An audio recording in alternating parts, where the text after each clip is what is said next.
today we have the pleasure to welcome Professor Geoffrey Rodgers from Brunel University, London. Geoffrey has a very productive research career, focused mostly in using statistical physics to answer questions related to complex systems. And what I find interesting about Geoffrey's work is that it is very diverse, so he always applies his techniques in different problems. So he published papers in random matrices, spin glasses, complex networks, econophysics, and so on and so forth. And besides his interesting scientific career, Geoffrey has also been coordinating the research strategy at Brunel University. So he was appointed Pro-Vice-Chancellor for Research in 2008, promoted to Deputy Vice-Chancellor for Research in 2014, and appointed Vice Provost for Research in 2018. And he's also a fellow of the Institute of Physics, IOP, and the Higher Education Academy. So given this experience, we thought that it would be a good, interesting idea to hear more about how we can somehow make research, bring research closer to society and make it more impactful. So thanks for visiting us, Geoff, and the floor is yours. Right, thanks very much, Fernando. Thank you very much for the invitation to speak. I've had a really nice week and a half so far here visiting UFRGS. It's been a real pleasure to see what's going on and working with Fernando. So thank you for the invitation. I'm going to say a bit about, sorry, my back is not in great shape. I shall stand up for a while and then sit down again. So I'll say a bit about the UK system, but then I should mainly be talking about this new idea of impact, which has been around in the UK system for about 10 years now, and say something about what it means, what it means more broadly, how it can be applied, how it can be used by other universities, other sectors, and other systems, and why I think actually it's quite an important idea to be thinking about for all academics and universities and departments. So, but I'll start off by saying a little bit about the UK system, just give some context, so to understand a little bit about where this thing is situated to some extent. So UK universities are autonomous organisations, that is to say we hire our own staff and control our own money. We don't have to ask the government to hire a member of staff. We're not for profit, so we're charities, but we're not regulated by the charity regulator, we're regulated by a different regulator. So essentially we are charities. But that would be marvellous. But we also have to sign a memorandum of understanding with the government if we want to have funding from them. And that has a lot of conditions in which impact on our autonomy quite substantially. So on the one hand, we are free, but on the other hand, if we want to have any money, we have to do as we're told. So it is autonomy of sorts. So tomorrow morning, Brunel could decide to be a private institution, rip up our financial memorandum, and go off into the wild blue yonder, but we wouldn't get any government funding, and that would be quite problematic because that's about 80% of our funding. So it's quite difficult to do. So we have freedom, but it's controlled very much by the financial information, which is basically the conditions on which students will pay for the government will pay for students, and the conditions under which the government funds research. So it's slightly different to some other systems. I mean, there are variants of that sort of system in every country in the world, really. So 160 universities. Manchester and UCL have got about 45,000 each. The smaller ones have got 4,500, 4,000. 220,000 academic staff, so quite a large sector, and 440 staff employed in the whole sector altogether. And we've actually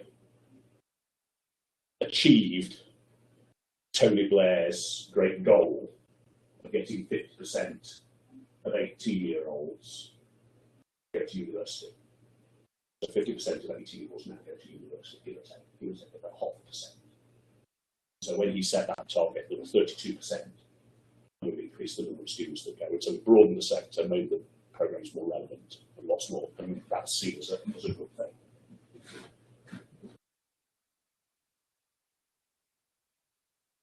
And so I think this is the last slide on the background. So the academic provision, we have a 3-year undergraduate programme, or 4 years if you offer a sandwich or some kind of industrial experience. At Brunel, we are famous for offering the industrial, so a lot of our students do a 4-year programme. And then there is a master's degree, it's 1 year full-time, which I was saying to Fernando the other day, it's not really quite the same as some of the European or South American master's degrees. It's really much more of a training for a career outside academia, rather than something you would do if you were thinking about doing a PhD and then becoming a professor. So it's much more, so people do them for career advancements in non-academic professions. So, so a lot of the degrees are a lot of the master's degrees are quite applied in nature and profession focused or employment focused. And then in research, not every university does research, about 50% of them do, and the intensity varies. Obviously, we regard ourselves as research intensive, but obviously the bigger institutions like Imperial, Oxford and Cambridge, obviously more intensive than we are quite substantially, but we are in the top group in terms of the top 50 or 60 that are normally regarded as research intensive institutions. Postgraduate research degrees. In the UK, we do postgraduate research degree in 3 years, which always causes everybody a lot of amusement.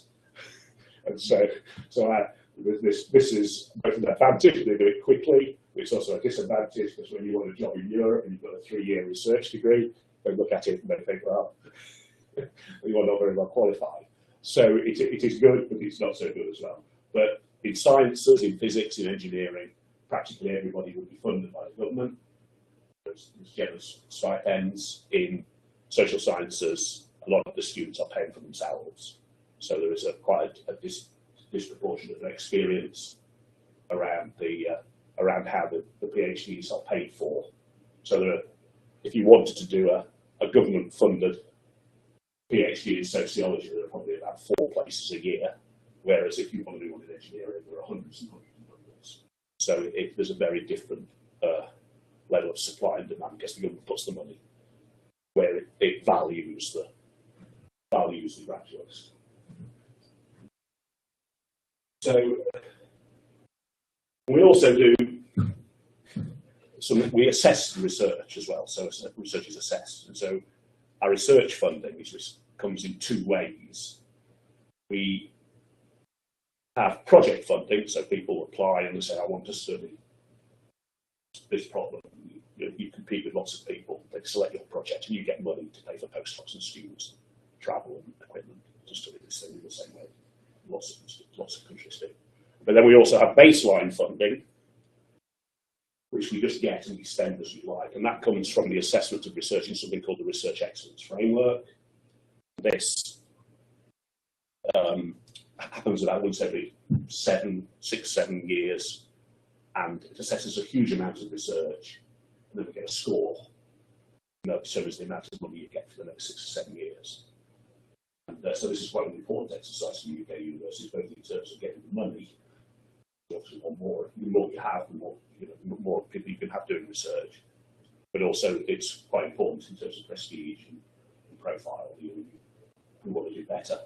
So we were 33rd in the UK in the latest exercise, which we regard as quite a good result for an institution our size.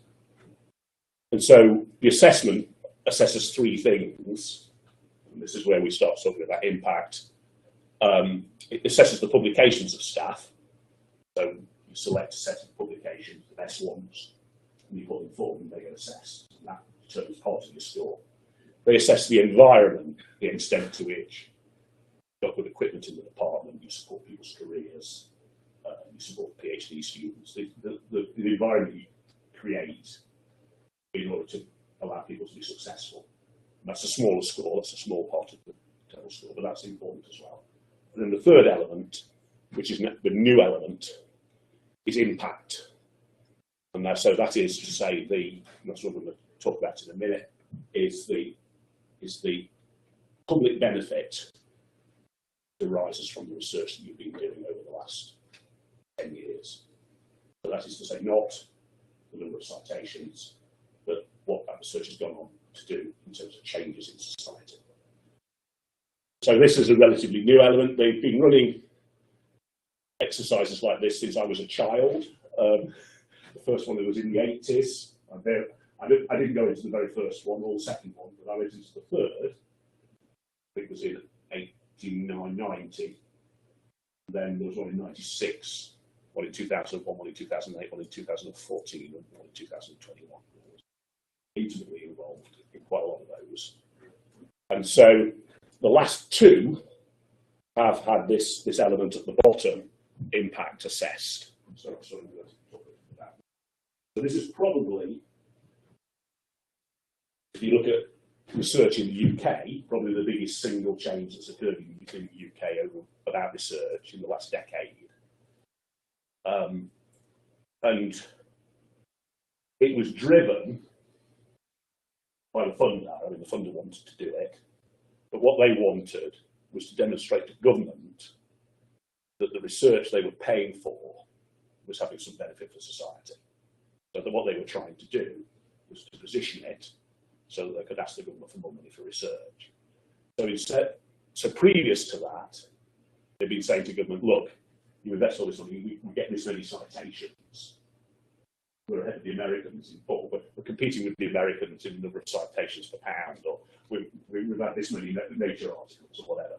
And so this was a shift, trying to capture what happened with the research when it went out into society, trying to think about the benefits to UK public life, UK public of this research. And that was quite a profound change. And when it was suggested in about 2008-9 that we would do this, it caused absolute mayhem in UK academia. The arguments were terrible. I was actually just appointed as BBC. I got involved in some of these arguments, and there was terrible sort of, lots of people saying it would never work, and so on, and it would be a disaster, and everything had changed. And of course, it's actually now, of course, well, I'll say a lot about it now, but of course it's become quite well embedded in UK academic life. The academics are fighting with one another to demonstrate their impact. They want to do it. They like the idea of being the one that's gone off and done this thing. And so it's become, and so people have got on their CVs. They don't just have, the conference of the PhD students, the papers. They talk about the impact that their research has had and demonstrating, and they're using it to get new jobs and get better positions and more money. So it's become an absolutely key part of academic life in the UK. And actually has been quite successful in arguing the case to government that we should have more money. I mean, it's not successful now because the government hasn't got any money, but a few years back we were doing quite well actually. I mean, we were one of the few sectors that was expanding. Can I ask, did you develop a way to measure that? Yes, we did. Okay. I'll talk about some of the ways to do that. And so we actually score it. So we write impact case studies and score them. I'll describe how we do that. But you don't have to, I'm not suggesting you go off and do that. I think the interest here is that it's something you might do to communicate to your stakeholders how important the research is at UFRGS. It seems to me, that's the way to think about it, in my view, or how important the research is in the Institute of Physics at UFRGS. But yes, yeah, exactly the same. So the idea was to demonstrate the benefits and values to society of research in higher education institutions, showcase the best applications of research. And so it wasn't just in the ref, we had to write these impact case studies that describe the impact, and I'll have some information about that in a minute, describe the impact of research that had taken place between within 1 to 10 years earlier. We looked at all our research, worked out where the impact had been and wrote stories about it. But also at the same time, when we wanted a grant, you want to do something going forward, you had to explain how you were going to organise the research to maximise the benefit of any impact occurring. So what were you going to do in order to, you didn't have to have impact, but what you had to do is design the research programme to increase the chances of the impact occurring if it could. So that would be to, you speak to potential beneficiaries. Say to the engineers, best, talk to industry first and find out if they're interested in it before working it out. Don't come out with this, who's interested in this, bring them in at the beginning of the programme. So that's very basic stuff. And it's been successfully used by funders to get more money from the government, and that's very clear. We've done very well. We are not. I think Mrs. Truss is not going to help us at all. So I don't think this is all now. But it certainly worked well with Johnson. He really bought into it, as it did with some of the other Labour politicians, and with Cameron as well. So this is it. This is it in a nutshell. Search done here, provide methods to solve problems here. So that was the idea, you see. So, and to some extent, you have conversations with, in the early days, having conversations with people. I studied sociology, what possible impact could that have? And you look at what they're doing, and within about 2 minutes, you've identified something quite obvious that's important about their research that matters to society, and just think about it. So people forget sometimes in more applied disciplines that actually that's what it's all about. And this is the other one. The latest research shows that we really should be doing something with all this research. So, right. So types of impact. So it's the public benefit. So it doesn't mean more citations, and it doesn't mean. Well, I'll say what it doesn't. I'll talk about more details, some of the things that people often confuse it with. But it means a change and a public benefit. It doesn't mean you can't if you're a legal academic and you give a talk to a group of solicitors about your research, that isn't impact. They may just walk away and forget about it. They haven't done anything differently. Okay, they might find it very interesting, really enlightening, but you have to know what they did with that information and what changed as a result. So impact is normally described as the public benefit arising from a piece of research, social, cultural, quality of life, health, economic, public policy, or environment. So they're the major areas. And of course, if you're improving somebody's health, then they get back to work quicker, so they pay more taxes. So these things, when you write these case studies, you demonstrate more than one of these things. So it isn't just a single thing. You knock on into one. So we spend a huge amount of time working out the average, average paybacks on various things, and you take a kilogram of weight out of an automobile, how much environmental benefit to the driver, benefit to the, benefit to all sorts of different stakeholders in all sorts of different ways. So it's never just one-dimensional. It's always, if cultural benefit, you can start to argue that it makes people healthier, it makes them happier, improves their well-being. So you start to build you start to build an evidence base around some of these things. So what impact isn't now, and so what is not is it is not public engagement. Impact might be public engagement, but generally public engagement is not impact on the whole. It's not outreach, it's not dissemination, it's not publishing and talking about your research. It's none of those things. Because there has to be a change, there has to be some benefit, public benefit accrued. So it isn't getting somebody excited about something or getting them interested in it. It's about what happens after that. Do they go on and for the rest? Does it make their lives happier for the rest? On with that knowledge, do they go on to lead happier and more fulfilled lives? And those are the sorts of things you need to think through. So these might be necessary steps. So you might do public engagement to create impact, but public engagement isn't impact. So we have an academic in political studies. He's on breakfast television every morning in the UK, talking all sorts of crap about politics, all this sort of thing. But it isn't impact. And what we try to do, he works on other things as well, and he always writes an impact case study, but it isn't about his popularity on the television. Just commenting on things, even if it's in front of 1 million people, it's not an impact. Because it isn't it may improve people's. So one impact might be, you might argue, that he's helping to improve people's understanding of the democratic process, which allows them to engage in the democratic process better, and therefore produces better democratic outcomes.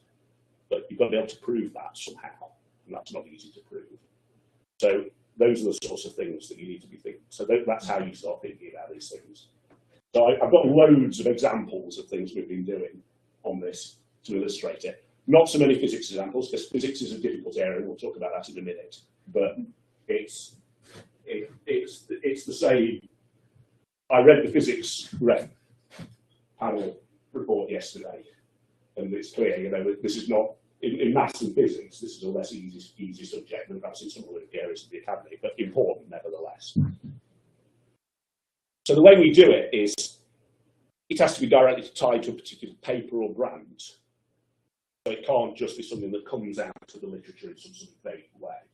So you have to be able to point to a paper of yours or a grant of yours that led to the knowledge that then led to the impact.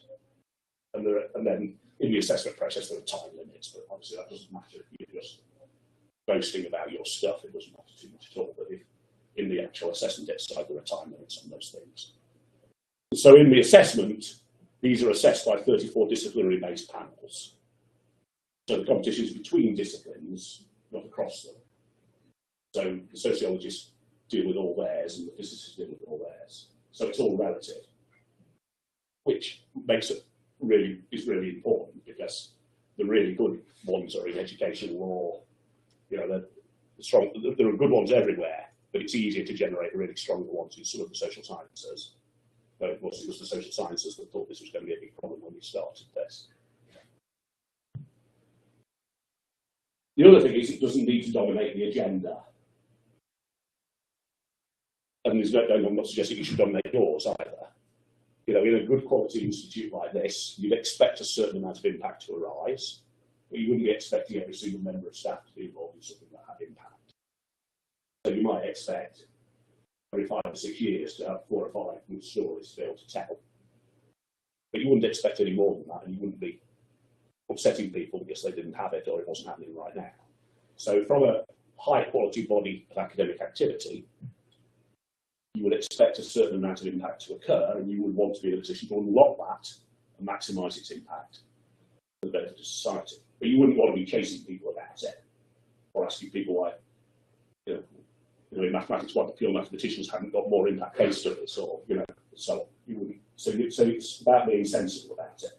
So the way they do that in this assessment exercise is, this exercise only takes place once every 7 years, and you only need 1 impact case study for every 15 members of staff.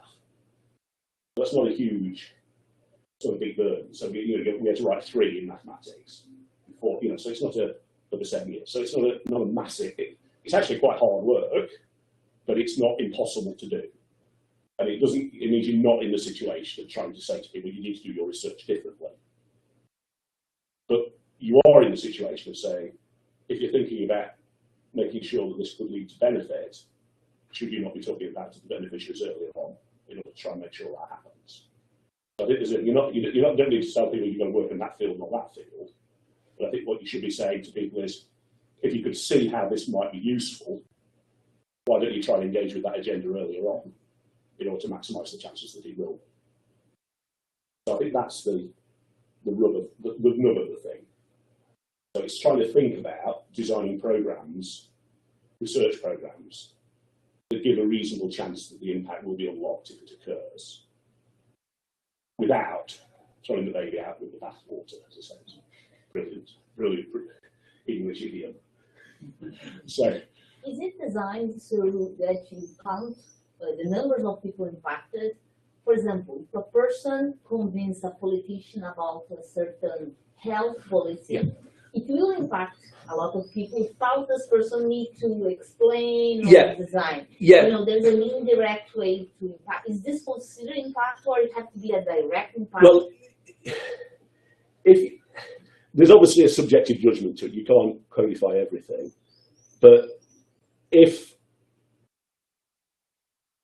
you know, when you have policy impact, you change the policy, but you have to look to see how many people are affected by it. Mm-hmm. So if there are hardly anybody affected by this policy, then the impact is not so great, whereas if it affects everybody. But in biosciences, if you do something major that transforms the lives of everybody with a particular disease, but there are only 15 of those people in the country, you get a big score for that because it's 100% of the population. So there are different ways to think about it. So you have to, and so each discipline will approach that with a slightly different approach, depending on the sorts of circumstances that arise. Because that's right, you can have a law passed which nobody ever gets prosecuted by or doesn't apply to anybody. It's a null thing. Or you can convince a politician who never puts it into practice. So that doesn't really count for anything. So you do need to get to benefit. So there are a variety. You have to. So they're considered in these groups of people, and they try to compare one thing with another. So it's not universal. No, it's not, and it's not subjective.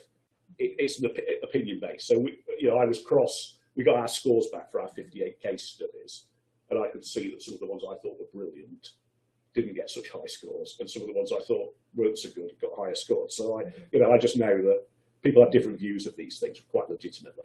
So, but it's not in some sense, doesn't really matter what the scores are. The point is, it's about thinking about.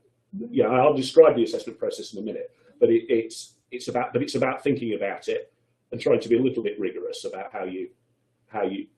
I mean, the most important thing is to think about it at the beginning of the research program, and then to think about how you engage people in it. And then in some areas, you get to a point in a project where you realise that people are starting to take interest in this, and the university could do more to really drive that change forward if it pushed harder, and that would be a good thing for society. And that's when the university needs to step up and say, well, actually, we should try a bit harder with this, because this would be a good story. It'd be good for our PR if we could make this happen. So I think every so often I invest in little projects because I can see that it's going to take our great research and just give it the extra push it needs to get into implementation. And that's good for Brunel, it's good for society. And because we could, not just because of the exercise, but because we can sell that story and use it to recruit students and recruit staff and to raise our profile. So, right, I'll come back to the point about assessment. I've got something on assessment in a minute. So it doesn't need to dominate the agenda. It is only one. So I mean, I don't think anything I've ever done in research terms is ever likely to lead to any impact at all. I'm not worried about that aspect of it. So I don't think it. That doesn't mean I shouldn't be paying attention, but I can't immediately see how I could have done anything different with my own research that would have led to anything that mattered. John, make any comments about anybody else's. And the other thing is it takes time. So, in fact, in maths and physics, they allow them an extra 7 years. So the research, at the 2021 exercise, you could submit research done since 2001, and that's impact in the last few years, which is really difficult to do. but you could do it. So the mathematicians and the physicists were allowed extra time, because it was said, because they was, well, I'll talk about a little bit about the process of that as well. But so because it was felt that theirs was likely to be less direct and likely to be slow. So I think the example used was Riemann mathematics, which went into Einstein's special relativity, and now it's in the Google Maps. I think that was, but that would have been out of time anyway, because that was. But so I think that so that if you look at the maths and physics ones, they do struggle a little bit more. A lot of the physics ones are spin outs with new technologies, or they're public engagement ones, which I'll talk about in a minute as well.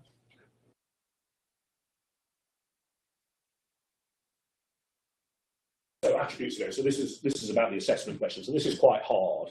So there are two dimensions of assessment. So when they assess the outputs, they have three assessment criteria. It's the rigor of the output, significance, the importance of it, and the originality. I forgot what it was. Originality, significance, and rigor for output. examples. They're the three. So if you're looking at an abstract, the paper should say what's new about it, what's important about it, and why you should trust the answers. Rigor the originality and significance. Yeah, so that's a universal thing. You should say that on your grants, on your papers, everything. So I say to people at Brunel, if I can't see what's original, significant, rigorous in the abstract, then you've not written it right. These things are being assessed. Right, so but in impact, the two words are depth and spread, which is less. So depth is how significant or transformative the impacts have been, and spread, their reach, how widely the impacts have been felt. So there's two dimensions to it. But of course, this requires some interpretation. So in engineering, if you just transform one business, they didn't give you a 4-star for that. You actually transform a sector. So we wrote a case study which I felt had pretty much changed a failing business into a hugely successful one. And it employed nearly 800 people. And over a 7-year period, we'd completely helped them to turn it around. And we didn't get a 4-star for that because it was just one business. So these are questions of interpretation. So panels should be approaching this with some sort of rigor and doing it consistently, and that's what they try to do. So these terms, if you then go into the big book of assessment, it describes what the sociologists will look for in these areas, and it describes what the things the engineers will look for as well. So it starts to break it down into disciplines. The sorts of things that occur in those disciplines are discussed, and then you give them some ideas. So that's the way to think about it. So of course, so you're thinking about how you disseminate this information, you tell more people about it, you try to get them to take it more seriously. These are a completely obvious way to think about it. So you can think about how you promote these two things, how you design the research, how you disseminate it, how you pass it on. But obviously, in terms of assessment, it's subjective, even when you're doing it within a disciplinary context. So the spread will differ if I'm looking to sociology or it might, not the same number of people. Well, yeah, exactly. It might be businesses in one engineering application and the number of cars or the number of people in another. And then it might be the number of countries. If you're passing laws, it could be the number of countries. And so on. So so it's really very difficult to, in the end, again, it becomes subjective. Unless you consider comparing two things which are rather similar.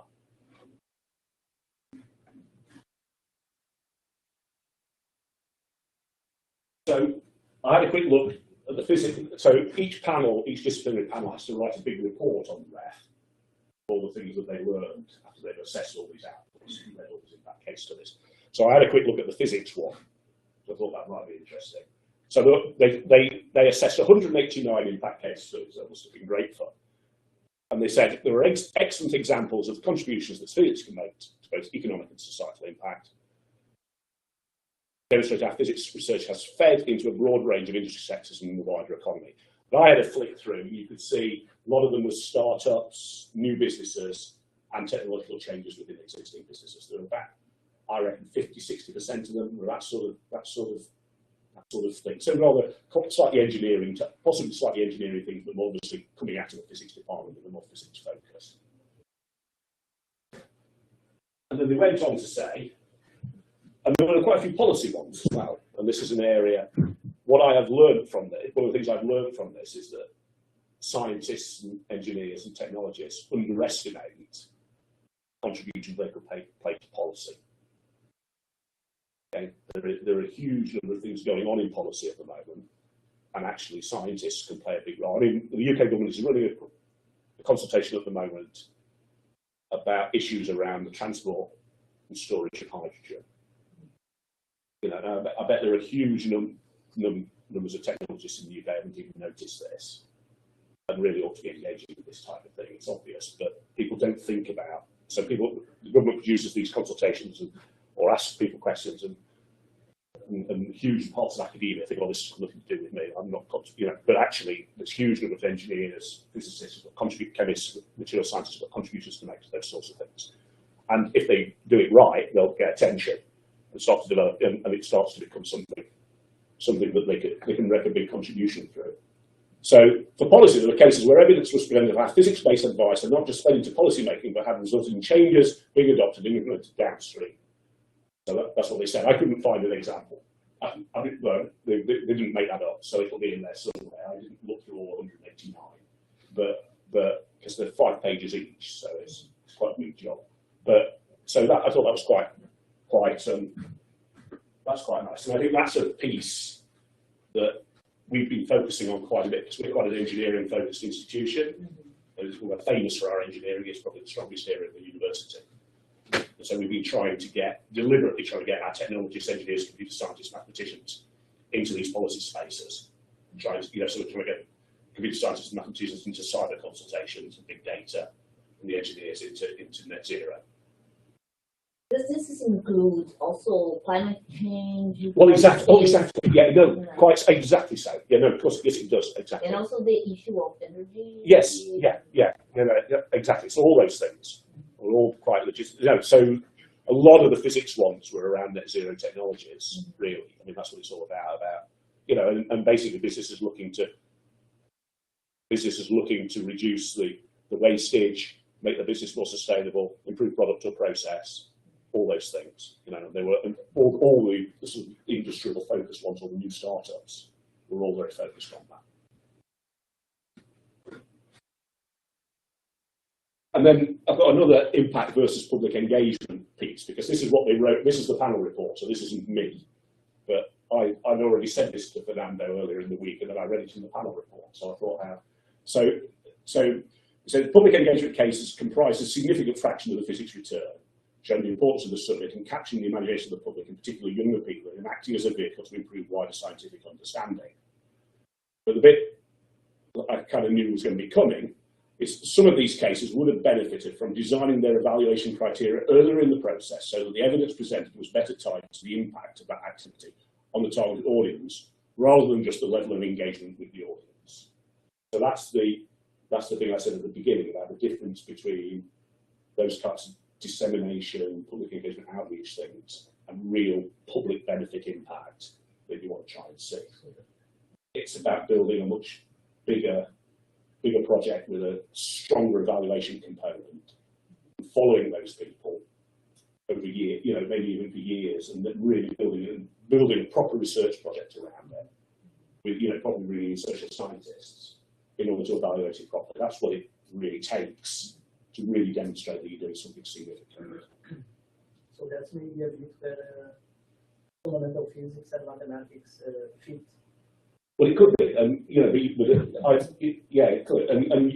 I would, if I was thinking about trying to do something really significant here, I'd try to build a multidisciplinary project led by the physicist, but bring in somebody who knew how to evaluate these things from education or sociology or wherever else you've got that expertise. Could be in business or. But then it's a bit complicated to have that in one university. I can imagine, because this impacts kind of everywhere. So it could be a more centralized thing, maybe from the committees, the committees, to design a way that if you do public outreach, how does it impact, for instance, how people trust science? Yeah, I mean, how people trust science, and you can evaluate it, trust science. Yes, you could do a national study. Yeah. And just let people run it and do it. Yeah, I mean, you could. Yes, you could do exactly that. Yeah, I mean, that's absolutely right. You could do a public perceptions of science survey year after year, let the universities do their thing, and then attribute that to the things the universities were doing. That would be another way to do it. Yeah, I agree. Is it impact? No. Is it well, engagement? Well, it depends what sort of thing you're asking people, doesn't it? Right. If you say, if people are telling you that it's improved my quality of life, okay, it's made me understand these things, and therefore I'm more efficient at work, and so on, then you are talking about public. If they're doing that in large numbers, then that is public benefit. But if what they're saying is, I remember it was really exciting, I think about it every now and again, think, wow, it was illuminating. Then But it could be deeper than that. For instance, if you evaluate and see people that understand and believe in climate change, and this increase up to the point that you ask the person because you understand you are willing to put spend money to put a third No. window in your house to save energy. So there is a part of doing something. Yeah, there is. No, I mean that's a nice example. I mean, I think that's a good. You know, if you were trying to educate people about the need for individuals to do things in response to climate change, then you would want to see. You wouldn't want them just to understand it, but carry on doing things exactly as they were. The goal would have to be for them to understand it and do things differently. And if they told you they were doing things differently, or you could see that they were, then that would be impact, definitely. You see, and that's quite a tangible. Yeah. That's a nice example of a way to think about it. One way to think about it. But obviously it's not enough for them to say, I found it really interesting. God, I was frightened, and I went home, and then the following day it's gone. Yeah, no, that's it. Because and that's what I mean. I suspect what happened is that what would have happened it's not easy to find impact case studies in physics. So the PVC research at all these institutions would have been trying to get them to find their last impact case study, and the last one. The weakest one would have been a public engagement study, and they tried to bolt on an evaluation right at the very end. They probably hadn't done it properly. They probably hadn't thought to do it at the start, and then they were trying to pretend it was an impact. There was lots of impact when really it was just something they did to try and engage people.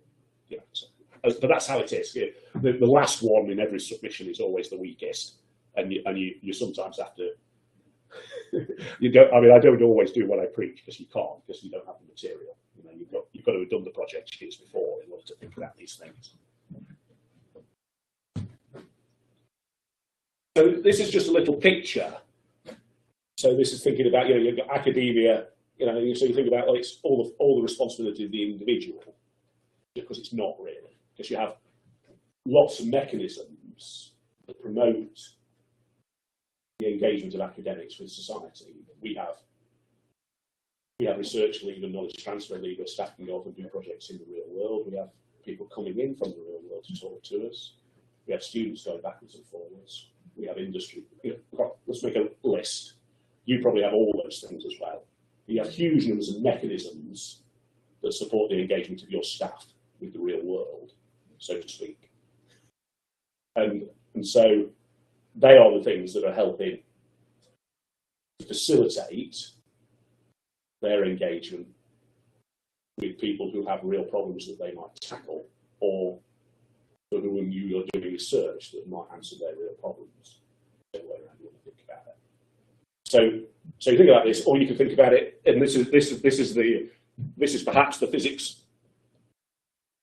maths one where it hops to engineering and then out into the real world. So you might also do something that the engineers pick up, then they take it out into the real world. And then you could also think about intermediary bodies as well. So this works quite well in some circumstances. Professional bodies, learning societies, lobby groups, and so on. Knowledge brokers, in broad terms, bring people together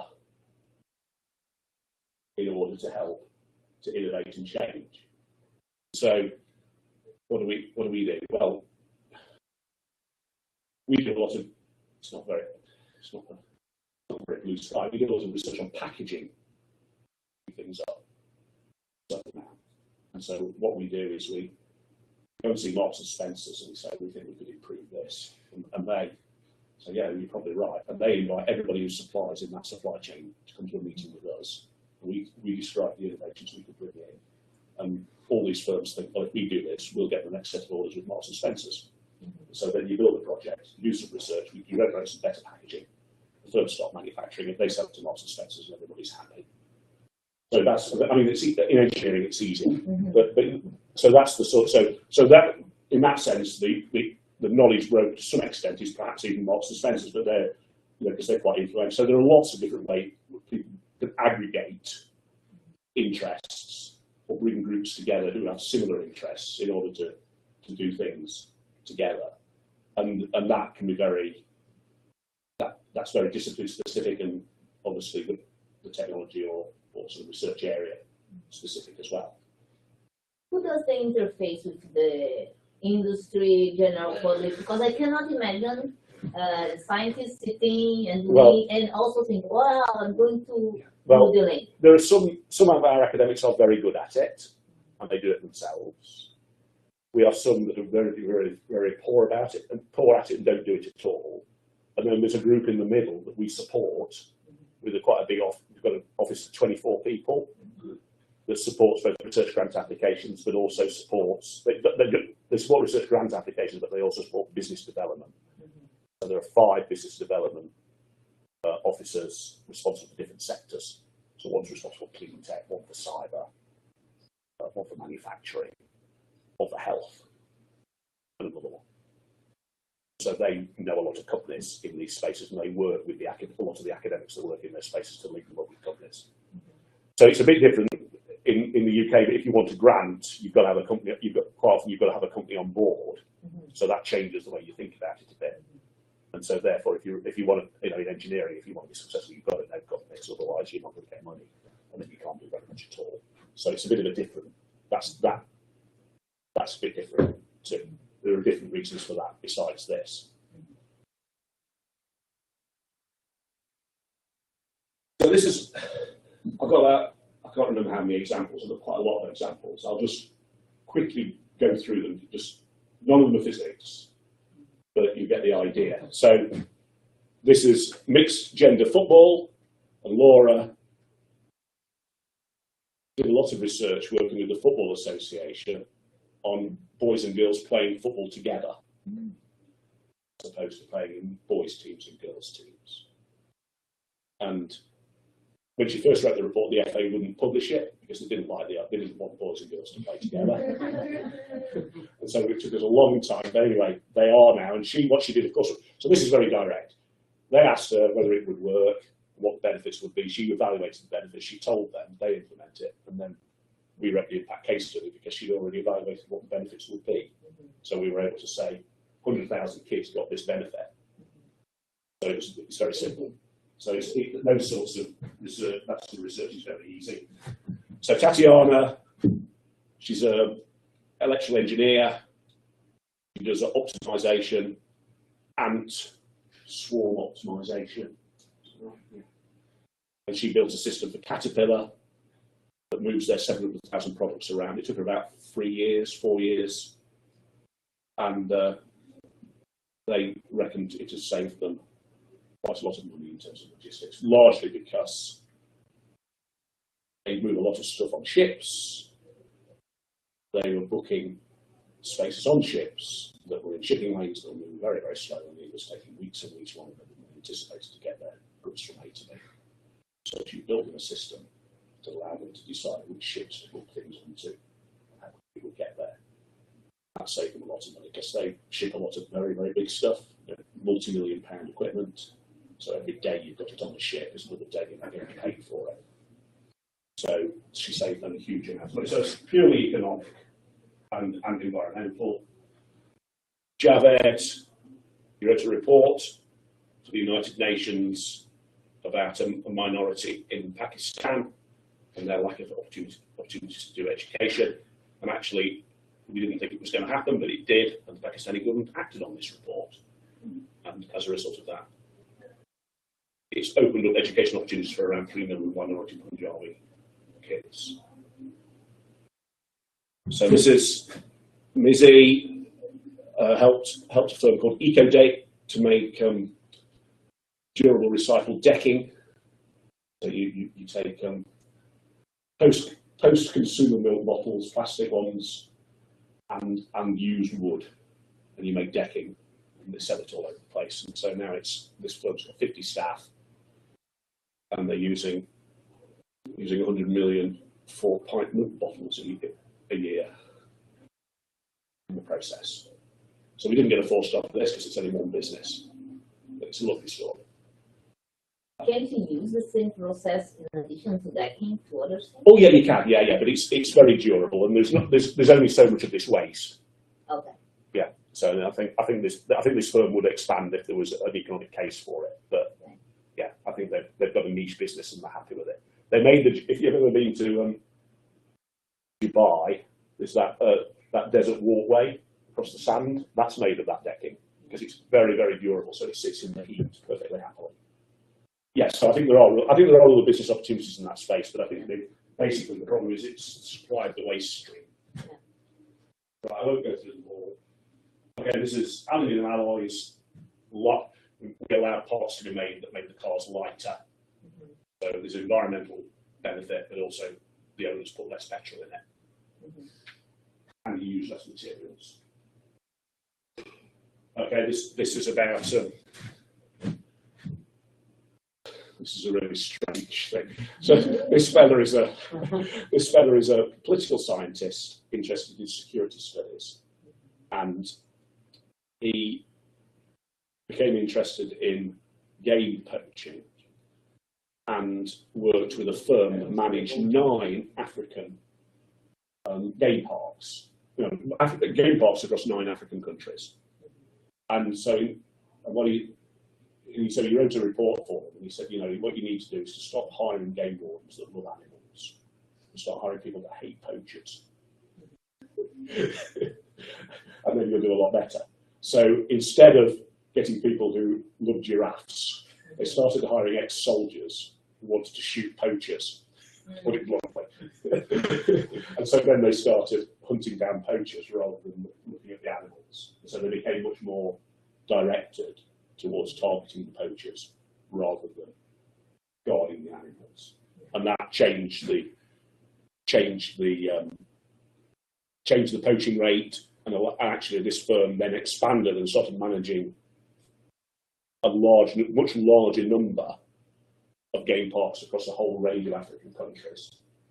So basically the idea is that they're much more proactive. They actually use techniques from the military to monitor where these poachers are, rather than worrying about where the animal is. And then they catch the poachers working with the local police. So it's just a change of philosophy around how you look after protected species. So really strange things. This is just polymer-based water meters. It's about experimenting with polymers, putting polymers inside water meters rather than metal pieces. Very simple. Really straightforward. You just need to get the right polymer, so you need the right polymer mix. You need to shape it in the right way, and then you need to manufacture it very cheaply, very quickly. And so you're replacing copper, so it doesn't corrode. Polymer doesn't corrode. It's cheaper to make. People don't break into the water meter to steal it. So it lasts longer. So I didn't think this was very impressive, but then I realised if you put these pots in 4 million water meters, it seems to be quite a lot. Even if the number is very large, but the benefit is infinitesimal, but still 4 million times 2 million is quite big. So it's a bit difficult to quantify the exact benefit, but the number was very big. So these are all, so this is economics. Changing in pension policy in 5 Caribbean countries benefit pensioners in those Caribbean countries have more secure pensions.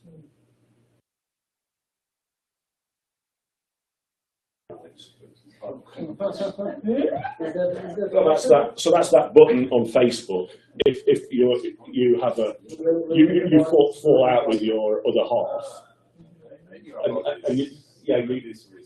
so she did this research about monitoring ex-partners, and you can press the button "see less." We didn't get a 4-star for this. I mean, I can't understand how I cannot understand. We didn't get a 4-star for this. Someone that was analyzed is an ex. Yeah, I know, but I can't understand how we didn't get a top score for this. Anyway, the feature's been used by 8 million Facebook users. Used by 8 million. So I couldn't understand how this happened. So she did the research. She went to see them. She said, "Look, this is really fun." So we paid her to do some more research. She backed it up even further, and then they implemented it. And now it's available to 2.7 billion users. Anyway, so I thought that was pretty good. But anyway, Andreas, this is basically about informing EU regulation around water quality, endocrine disrupting chemicals. It's a straightforward EU influence thing. So it's around, this is health economics. Develop the return on investment tool. So basically you say, well, is it best to spend £1 in a hospital to make the hospital slightly bigger, or is it best to put it in tobacco cessation campaigns? So is it better to promote people to stop smoking, or is it best to spend the money on a hospital in abstract? So they did a return on investment. So obviously the idea is if you do the tobacco cessation campaign well, then the returns are good. If you don't do a particularly good job of it, you might have been better off just putting it into the general healthcare pot. So there's a schema that helps policymakers to ensure that the money being invested is well used. Right, I'm going to do that one. So for motorcyclists, this is about taxi motorcyclists in Kigali. A huge number of accidents. So it suggested to the man that ran the motorcycle firm that they put a thing on the app saying, allowing people to score the driver, which Uber, of course, now massively favour. And of course, what happened was people started scoring the driver. The drivers had an incentive to drive safely if they wanted more work. And as a result of that, the number of accidents went down. But actually, this has been implemented in Rwanda and a few other places. Not Rwanda, in Uganda and other places. Right, so that's just an engineering one around a test of a nuclear power station. Right, I don't know what that is. That's a computer science one on helping COVID, helping the local hospitals to plan for patients. I mean, very basic sort of modelling and just simulation modelling around it. And they wrote a paper about it. I don't know how they managed to write a paper about it, but they published a paper about the process they followed to build this model, working with clinicians. I think, which it was really about the process they went through in order to develop this thing and how they kept clinicians on side. So they took some notice of the results of the models were developing, the outcomes, and because it's quite difficult generally to get people who are planning for hospitals to take any notice of anybody coming in with data. So they did this, and then they wrote a paper about it afterwards. So it wasn't research that impact; it was impact on research.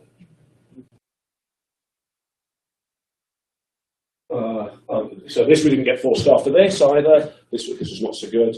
This Robin, huge number of people borrowing money from undesirable lenders on the basis of their pay packet. And then when they get their pay, the person takes back a very high fraction of it in order to tide them over.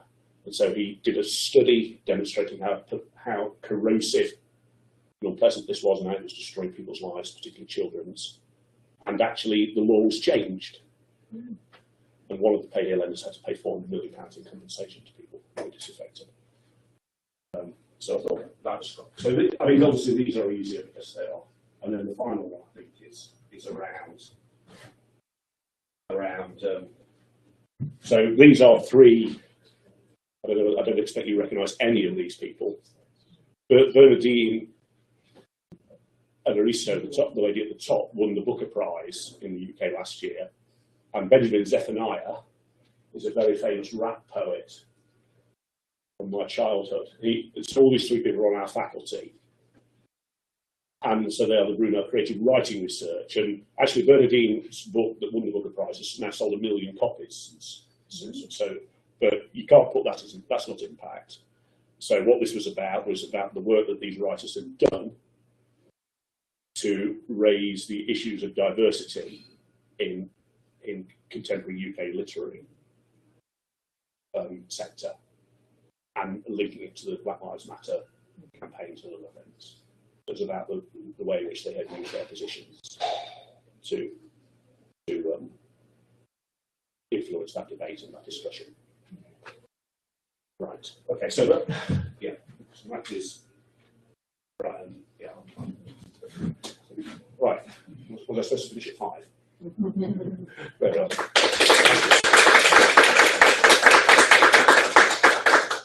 So, eu who does the assessment?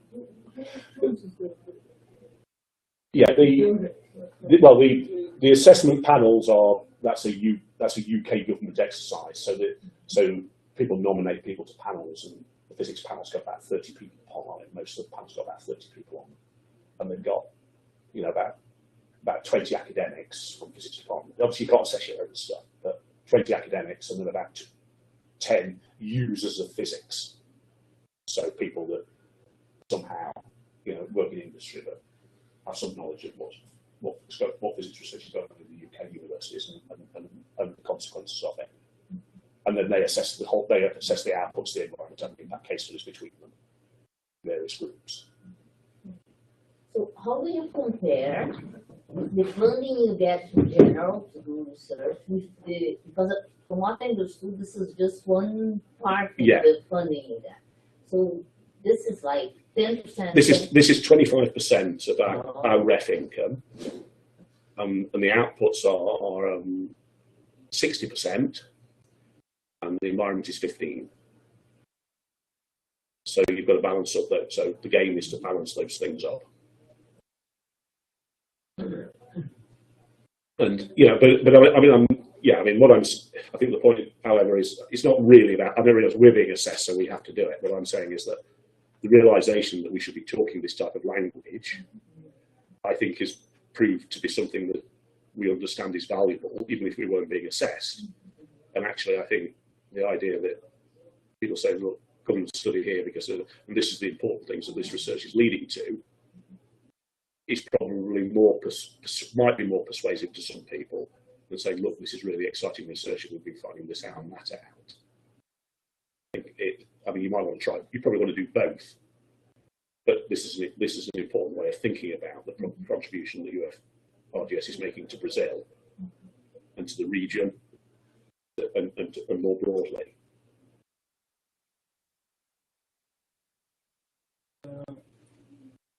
You said that these assessments started at 60s, right? The 60s, 1960s. No, 80s. 80s. Yeah. The question is, who did feel like it was necessary to do this assessment? Is it the government? Yes, it is. But otherwise, I mean, it's really important for my institution that they do these assessments. Yeah. Because otherwise they'd just give all the money to Cambridge and Oxford. Wouldn't they? Yeah, this is the way we demonstrate that we are doing some research of value. So it's really important to us, because otherwise we'd never have got any research money, and we built our research up slowly from being an institution founded in '66 to where we are now. If we hadn't had the opportunity of having that money and being able to count on it and know that we could apply for it by doing this exercise, we'd never have got where we are now. I mean, that's one of the competitive elements of UK universities as well. The sector, it's not a planned thing. If I wanted to start a new university, I could. Why I would want to, I don't know, but I could if I wanted to. And I could try and compete, and I could try and build it up, and I could get money from the ref. I could hire academic staff, and I could go for it. So there's nobody can stop me. Often, maybe some people was declared insane by somebody, but it's so it isn't centrally. It's not centrally planned. It's a competitive system. So so I think that's one of the reasons why it has to be like that a little bit. Well, the university shows some examples of impact research, and then receives money. Yes. But is there some pressure to finance this only the research which has impact, or to decide freely where to put the money? No, not really. To No. complement this question, does this system somehow reshape the way that people see fundamental science as well? It does a little bit. Because it feels that it's still hard to assess abstract science, Yeah, it is. But you're competing with other abstract science. Remember, you're competing with the other physics departments. You're not competing with sociology. Right. Yes. So I think if if you think the departments in your organisation are competing with one another, then I think you've got a whole load of other problems. Sorry. I think that is a problem in itself. So you shouldn't think about it like that, because I think then that creates a whole load of other questions. The answer is, however, that 60% of the score comes from the quality of the outputs. And people have got to write 2.5 outputs in that period of time, somewhere between 1 and 5. And you've got to have one impact case study for 15 members of staff. So there is as with all good things, there is a sensible balance. So it would be silly to ignore impact, but equally it would be silly just only to talk about that. You've got to talk about, I spend more time talking about the quality of outputs than I do about impact, but you have to talk about both. So it is a balance. Now, I'm not advocating you go, as I was trying to say, I'm not advocating you go off charging off trying to identify things, but I think what I would advocate though is you will have impact coming out of your department quite naturally. I would be looking to be more systematic about capturing it and celebrating it and supporting it for the benefit of everybody in the department, because it's a great PR. It's a great way of recruiting students and staff into the department, and it's good for the university. And I think, if there was a case where you could have impact, but there's some little thing you need to do in order to make it possible, then you need to give serious consideration to doing that. Yes, it's important. It's every bit a part of your research contribution as the great papers you write or the students you graduate. That's the way I would see it. So it's part of your research collateral to some extent, in the same way as you value the other stuff that you do. And I think the issue is, it's clear that the sociologists are going to have the strong, a lot of, in some respects, it's easier for them to generate a set of stronger case studies because they work in sociology. That's the nature of the discipline. But on the other hand, we've sneered for years at the quality of their outputs. so you can't have it both ways. You've got to allow them to be good. So it's 6 of one and half a dozen of the other. Any other questions?